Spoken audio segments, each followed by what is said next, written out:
brave or stupid to come on. No, no. There's no... You know what? You say that, but I saw you on the Today Show this week... Being brave and stupid. Saying... First of all, you cannot... let me assuage you a little bit. You cannot do anything that will make America not like you. You are one of those people. I think we're testing it now. No. But we'll see. No. There are some people like that. You know, Charlie Sheen, I love Charlie, he's a friend of mine, and I always kid him. I say, you know, you could beat a nun to death on a pile of dead puppies, and America would just go, oh, that Charlie, we love him, he's a scab. And you're the same way, you know, because, first of all, you've been around a long time. I was looking at your bio, because I don't just let anybody on this show. I got to see the paperwork, and you've been in like 35 movies. Did not know that. Really, you... But people just like you. Anyway, what I'm saying is I saw you on the Today Show, and you uttered the phrase, no religion. Right. Right. I think I uttered the phrase, I think I said, they were asking about running for mayor, which has been a T-shirt in New Orleans, and I said something to the extent of no religion, legalization of and taxation of pot, and pro-gay marriage, which is basically the...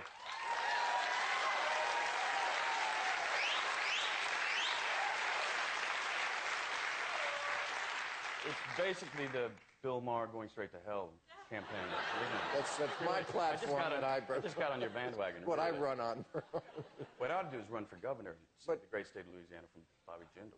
Bobby Jindal. But, I've never met Bobby. It's not fair to say. But let me do my job as the inquisitor here. Okay. What is it about religion you don't like? You know, I grew up in a religious family, in a religious community, and it just doesn't make sense to me. It just doesn't work for me in the long run. I never wanted to step on anyone else's religion, though, and their beliefs. That's what's great about our country. Until, you know, I started seeing a defining policy as your documentary so astutely showed us. And blaming it on me again, Brad. I say inspired by, because it did. It was a bit of a rallying cry, and like gay marriage, you have a group of people telling other people how to live their lives, and you can't do that. That, in fact, I'm talking like there's actually Christians watching the show. I'm sure there's not. But no, there are. You'd be surprised. Well, to the three that are watching, I just say you have to, you know, you really have to check what country you're living in, because the freedom that allows you to practice your religion is the same freedom you're stepping on. It's not right. It's not right. Well, and now, I do one thing. I want to add that if there was a nation of gay married couples who were telling you you couldn't practice your religion, I'd be speaking out for you too. So let's stop the nonsense. Right. Children are going to be fine. But you'd be surprised at how many people think like we do. They're just in the closet.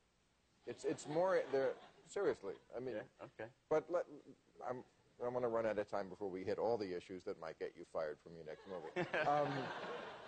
And let's talk about pot. You mentioned that. Yeah. I remember. I did. I remember in True Romance. Yeah. You played. I must say. I mean, I think you're a. Yeah, a really good actor. One of the... That's what I'm saying. I mean, I'm not saying you're not a good actor, but that seemed like it was right from home. Really good. It was one of the great all-time... I would put that up with Sean Penn as Spicoli, as one of the two great stoner performances. I certainly had my day. Now it just kind of turns me into a donut, so... Right.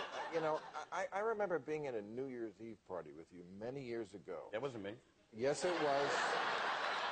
And you were on the floor. Not on the floor. No. I said that wrong. You just happened to be in the... You were very sober. But you just all night rolled these perfect joints. The most perfect joints I've ever seen. Like a machine. Like a cigarette. It was better than a cigarette. And I'm an artist. You are an artist.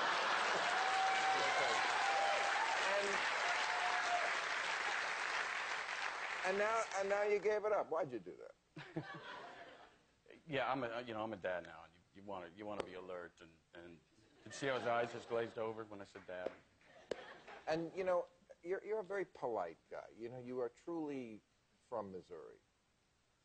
Really, I mean that. I don't know you well, but I've known you for many years, a little bit, and you're always such a polite person. Fuck you, Bill.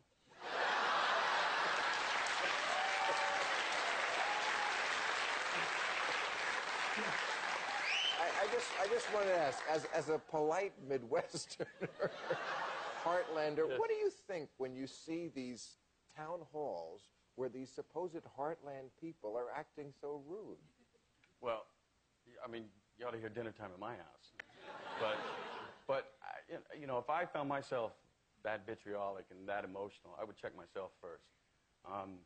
You know, the big question this week was, is it democratic? Is it part of the